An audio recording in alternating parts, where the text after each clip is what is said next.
la une de cette édition, l'Union africaine a envoyé 100 observateurs des droits de l'homme et 100 observateurs militaires au Burundi, a déclaré le président sud-africain samedi, après un voyage dans ce pays qui connaît sa pire crise depuis la fin de la guerre civile il y a 10 ans.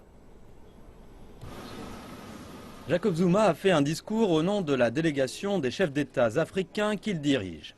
Il n'a toutefois pas mentionné la date du déploiement de ses observateurs. 400 personnes ont été tuées dans le pays depuis avril.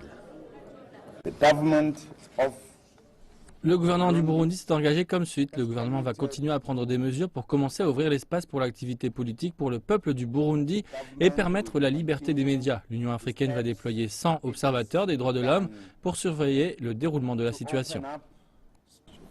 La décision d'envoyer des observateurs suggère un compromis avec le président burundais Pierre Nkurunziza, qui a provoqué la crise en avril en annonçant qu'il se représentait à un troisième mandat. Il a gagné les élections en juillet et provoqué des manifestations violentes. La nouvelle initiative est bien moins ambitieuse que le plan initial de l'UA d'envoyer 5000 soldats de maintien de la paix, refusé par le gouvernement Nkurunziza. Les détails de la nouvelle mission ne sont pas clairs.